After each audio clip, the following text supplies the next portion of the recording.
Welcome back to Newbie Garage. Today we're going to do an oil change on this 2013 Honda CRV with, wait for it, 287,909 kilometers. That works out to be around 190,000 miles. Let's get into it. First thing I want to do is get the car in the air, but before that, safety first. Let's chalk the wheels.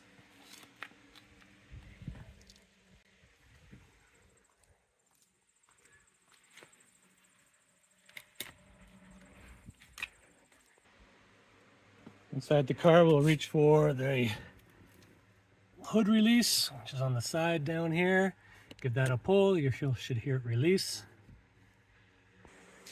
And then open up the hood. And deploy the prop rod. Right there. And there's my engine compartment. Engine filler cap. Engine dipstick. The car's been running for a while, so it's nice and hot. You want to get the oil fairly warm so that it flows freely. So take it for a drive or let it idle for a bit. This is now good and warm. When it comes to jacking the car up, Honda makes it nice for you and gives you a central jack position. So if I can demonstrate,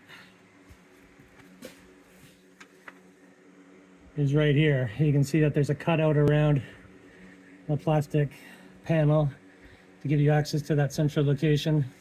So what you want to do is get your jack and get it right under that spot.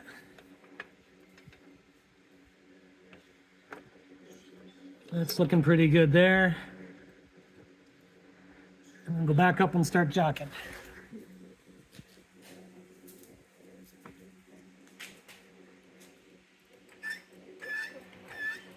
There we go. And I'm just going to take a pause here while I finish jacking it up. Now that the car is in the air, we can put some jack stands in the appropriate spot for our safety. And again, Honda makes this pretty easy by providing these spots right here where you can put your jack stand.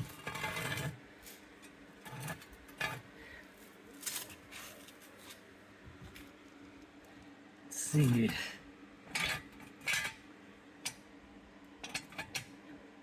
There we go. It's looking good. Let's run around and do the other side. Same story on the other side. We'll get the jack into position. And then up on that reinforced area.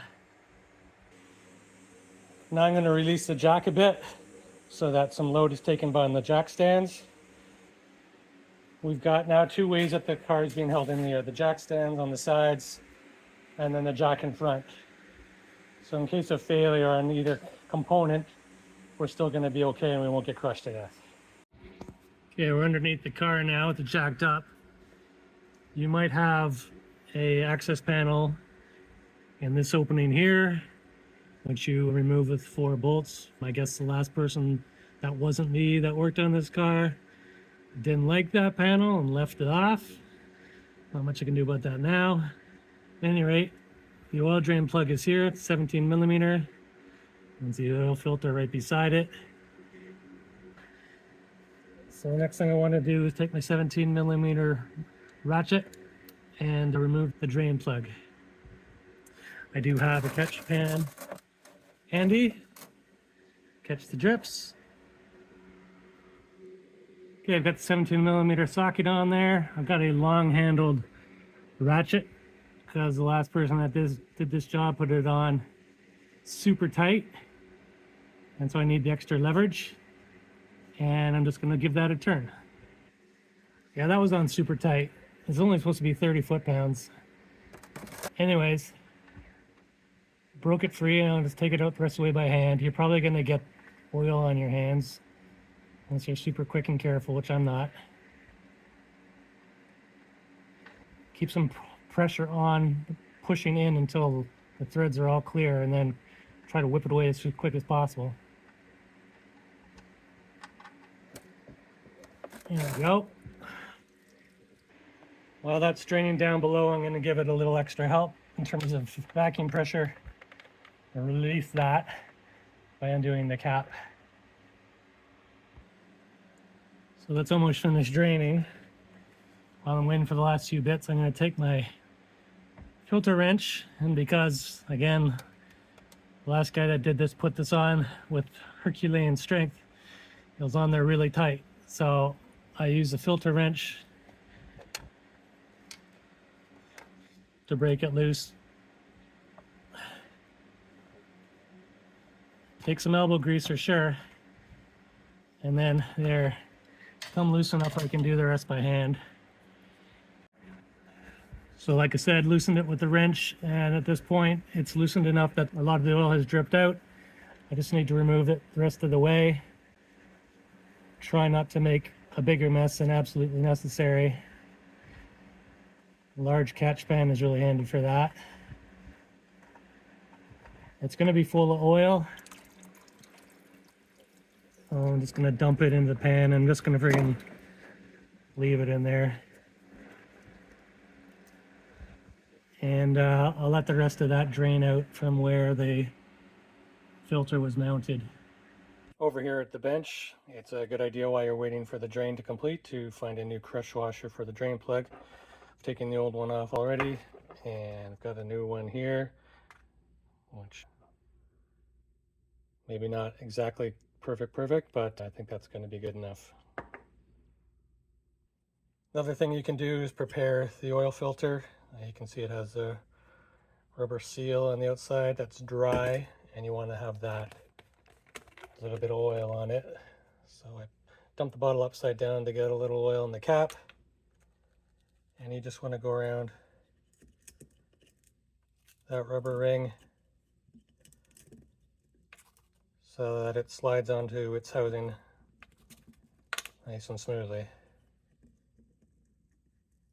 All right, it doesn't have to be dripping or anything, just has to be nice and damp. Back under the car now, you can see that the pan is dripping a little bit, not too bad, and the mount for the filter doesn't seem to be dripping anymore. So I'm going to give both of these a quick wipe down just to get rid of any grit that's on the mounting surfaces.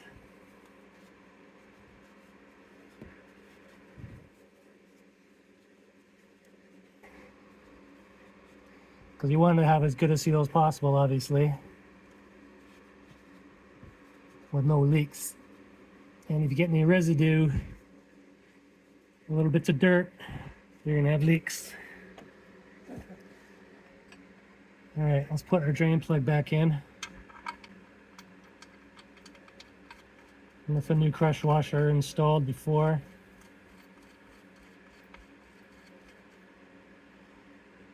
All right, let's just finger tight for now because I'm going to torque it up properly later. Let's bring in the oil filter. And hopefully you can see that okay. Thread that on.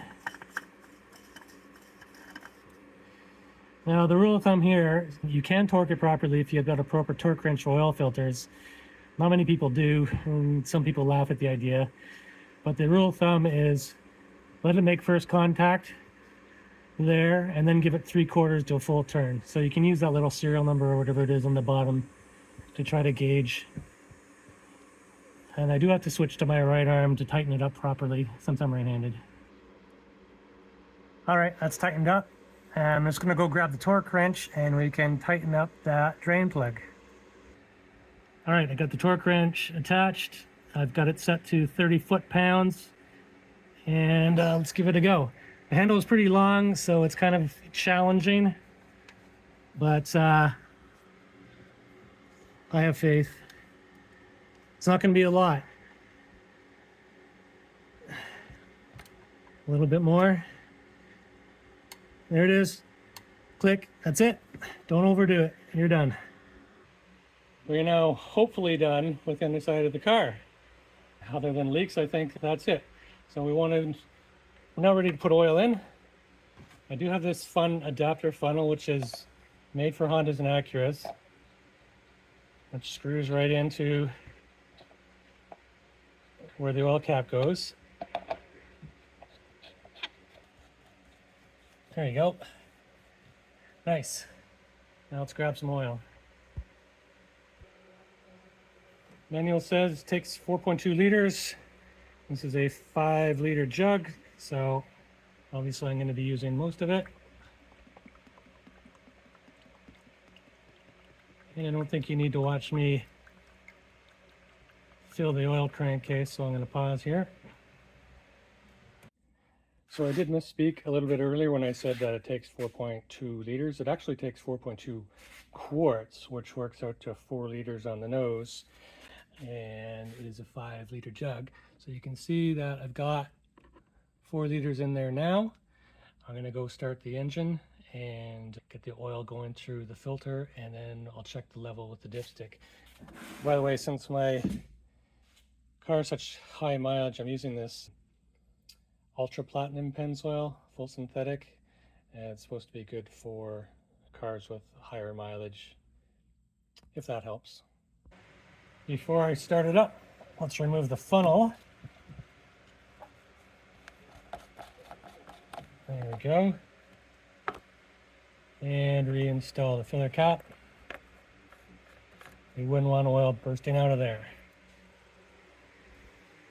Let's go walk around and start the engine.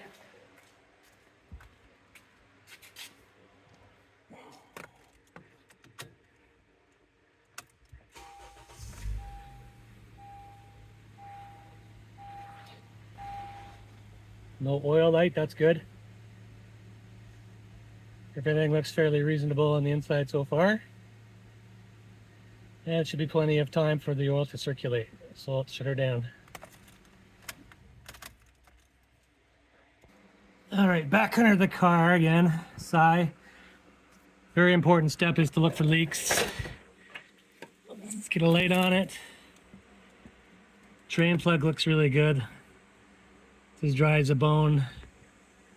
Filter looks fine. Nothing's run down the sides. So I say it's a pretty good job in terms of sealing. Let's go check the level of the dipstick. All right, let's pull it out, take a look.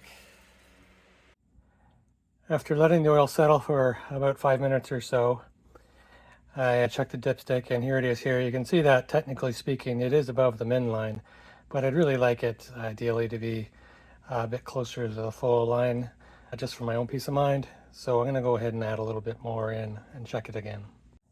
So after adding a little bit more, the oil mark is right about here, which you can see is pretty much right in the middle between the full and the empty. So I'm pretty happy with that.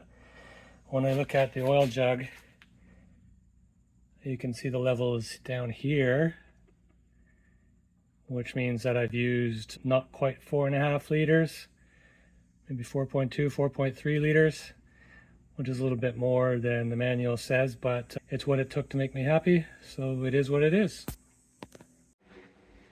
So that's it for getting the oil out and the new oil in. What I would want to do now is jack the car up a couple inches so I can remove the jack stands, and then I'll be done. Shouldn't take too much. Let's go check.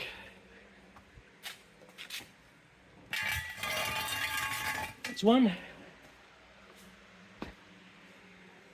Go on the other side real quick. It's two, and I lost the cap for it. Let's go grab that. Speaking of these caps, got these on Amazon. They're a really good adapter for the jacks. Protect the pinch welds where you do lifting from. And they just slide right on over top of there and gives it a nice rubber to metal rather than metal on metal. It's kind of a nice touch. The last thing I need to do is lower the car. Make sure we're all clear all the way around. Make sure I didn't leave anything underneath. Should be good to go. Give that a turn. Down she comes. Slide the jack out. One important thing not to forget is to remove the wheel chocks from behind your wheels. Otherwise, you won't be going anywhere in a big hurry.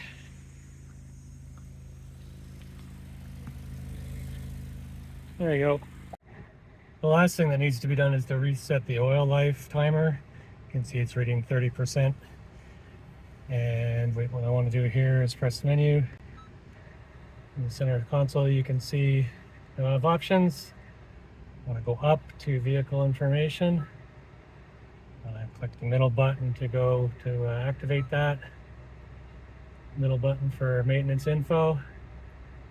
And we have oil life 30%. You can see all the various things here. And I selected that and said, would you like to reset maintenance information? As a matter of fact, I would. So do yes. It's been reset. Lovely. Oil life 100%. Fantastic. So I hope you enjoyed watching the video as much as I enjoyed making it. It's a really hot day, so I'm a little out of breath. But I think it just goes to show that no matter what your skill level, you can perform jobs like this and succeed. There's really not that too much to it. There's other video resources available if you want. There's lots of reading you can do, and it doesn't, as you saw, it doesn't take too many tools. So don't be afraid to give it a try for yourself. And check back on Newbie Garage from time to time to see what I'm doing next. Bye for now, guys.